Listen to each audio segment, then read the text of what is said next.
بسم اللہ الرحمن الرحیم رب اشرح لی صدری ویسر لی امری واحلل عقدۃ من لسانی یفقہوا قولی۔ آج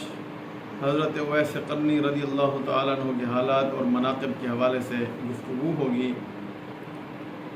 آپ کا تعارف کہ آپ جلیل القدر تابعین اور مقتدائے اربعین میں سے ہیں۔ حضور علیہ السلام فرمایا کرتے تھے کہ اویس احسان اور مہربانی کے اعتبار سے بہترین تابعین میں سے ہے، اور جس کی توصیف سرکار دو عالم صلی اللہ علیہ وسلم فرما دیں، اس کی تعریف دوسرا کوئی کیا کر سکتا ہے۔ بعض اوقات حضور علیہ السلام جانب یمن اپنے چہرہ اقدس کو پھیر کر فرماتے تھے کہ یمن سے مجھے محبت کی خوشبو آتی ہے، یمن سے مجھے رحمت کی خوشبو آتی ہے۔ اور آپ کے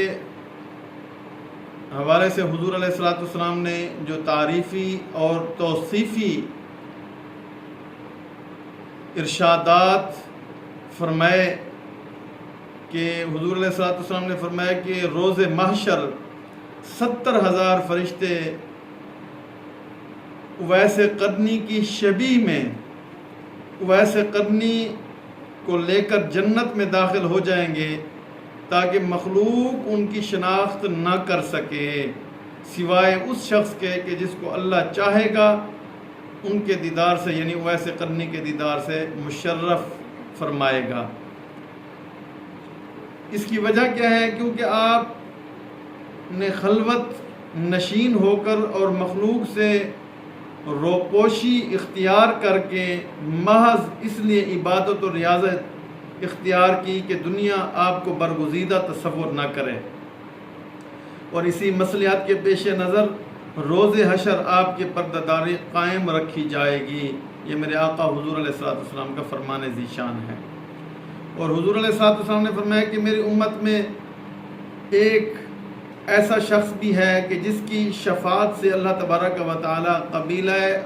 ربیہ اور قبیلہ مدر کی بھیڑوں کے بال کے برابر گناہگاروں کو بخش دے گا۔ یہ عرب کے دو بہت بڑے قبیلے تھے، قبیلہ ربیہ اور قبیلہ مدر کے۔ یہ بھیڑ بکریاں جو ہیں ان کے پاس کثرت ہوتی تھی، تو حضور علیہ السلام نے ان کی طرف اشارہ فرمایا۔ تو صحابہ کرام علیہم رضوان نے حضور علیہ السلام کی بارگاہ میں عرض کی، یا رسول اللہ صلی اللہ علیہ وسلم وہ شخص کون ہے اور وہ کہاں مقیم ہے؟ تو حضور علیہ السلام نے فرمایا کہ وہ شخص یمن کے اندر رہنے والا ہے، اس کا نام اویس قرنی رضی اللہ تعالیٰ عنہ ہے۔ تو جب صحابہ کرام کو جناب پتہ چلا کہ حضور علیہ السلام کا یہ جو غلام ہے اس کا اتنا بڑا مقام ہے، اتنی بڑی عظمت ہے، تو صحابہ کرام نے عرض کی کہ یا رسول اللہ صلی اللہ علیہ وسلم کیا وہ آپ کی خدمت میں حاضر ہوا؟ آپ نے فرمایا وہ میری خدمت میں کبھی حاضر نہیں ہوا، لیکن چشم ظاہری سے تو اس نے میرا دیدار نہیں کیا، چشم باطن سے کبھی بھی جناب وہ میرے دیدار سے محروم نہیں ہوا، یعنی چشم باطن سے ہر وقت وہ میرا دیدار کر رہا ہے۔ اور فرمایا کہ چشم ظاہر سے وہ میری بارگاہ میں حاضر نہیں ہو سکا، اس کی دو وجہ ہیں۔ ایک غلبہ حال ہے کہ جناب ایک صوفیاء پر جو حال کی کیفیت طاری رہتی ہے، تو ایک تو غلبہ حال ہے، اور دوسرا فرمایا کہ تعظیم شریعت، کیونکہ ان کی والدہ ہیں اور وہ ضعیف اور نابینا ہیں والدہ جو ہیں، تو اویس قرنی جو ہیں وہ ان کی خدمت میں رہتے ہیں والدہ کی، اس وجہ سے وہ میرے دیدار کو نہیں پہنچ سکے۔ اور حضور علیہ السلام نے فرمایا کہ کوئی شخص ان سے ملاقات نہیں کر سکے گا، ہاں حضرت سیدنا عمر بن خطاب رضی اللہ تعالیٰ عنہ اور حضرت سیدنا مولا علی علیہ السلام کی طرف اشارہ کر کے فرمایا کہ ان دو شخصیات کی اویس کے ساتھ ملاقات ہوگی، اور فرمایا کہ میں تمہیں جناب ان کی نشانی بتا دوں کہ اویس وہ ہے کہ جس کے پورے جسم پر بال جو ہیں بکثرت ہیں، اور ان کی ایک ہتھیلی کے بائیں پہلو پر ایک ورم کے برابر جو ہے سفید داغ ہے، لیکن وہ برس کا داغ نہیں ہے۔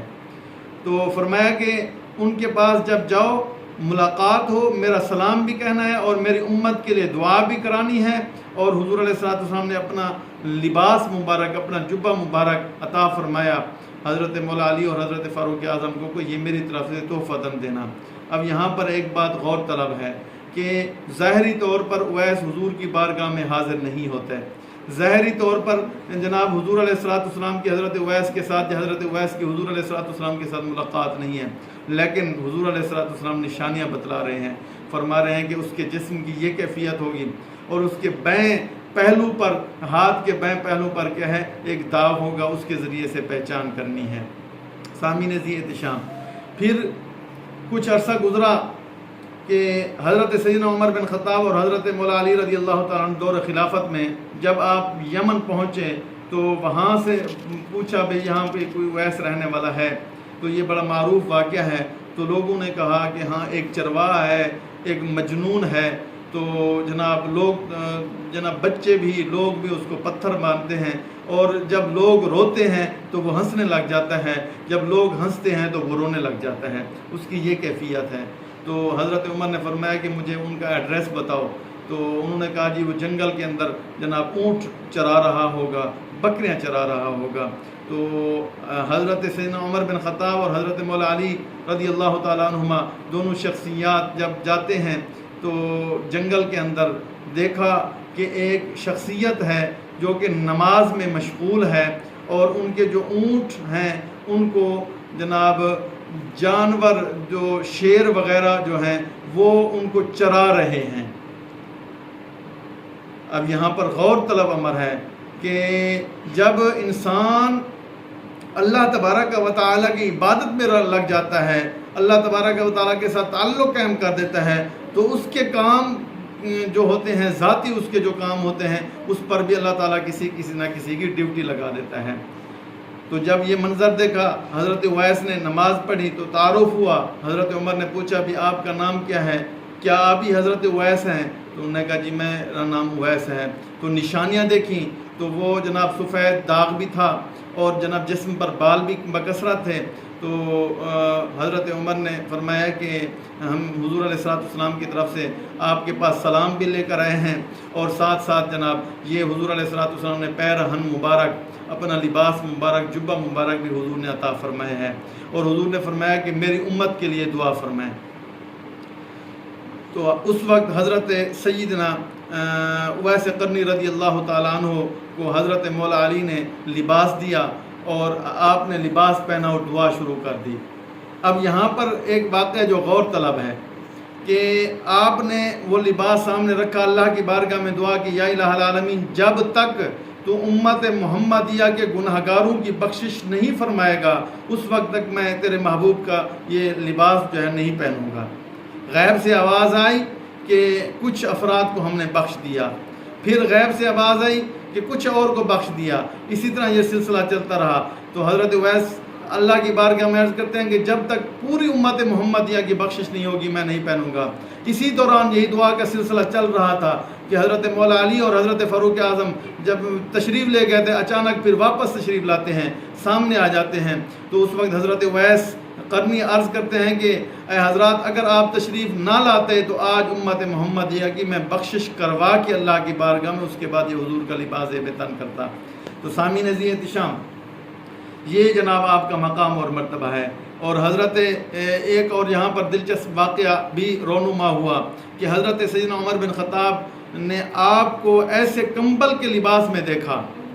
کہ کمبل کا لباس تھا آپ کا۔ تو جب آپ نے غور کیا تو اس کمبل کے لباس کے نیچے تمنگری کے ہزاروں عالم پوشیدہ تھے، تمنگری کے ہزاروں عالم پوشیدہ تھے۔ تو حضرت عمر نے جناب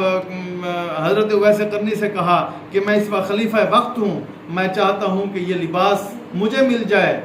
جناب یہ لباس فقیرانہ لباس جو ہے مجھے مل جائے اور میں خلافت اس کو دے دوں۔ تو حضرت سیدنا اویس قرنی نے کہا کہ اے امیر المومنین کہ یہ جو خلافت ہے اور یہ جناب یہ جو فقیرانہ لباس ہے، اس میں اور اس میں زمین و آسمان کا فرق ہے کہ آپ تو کہتے ہیں کہ یہ کمبل مل جائے اور جناب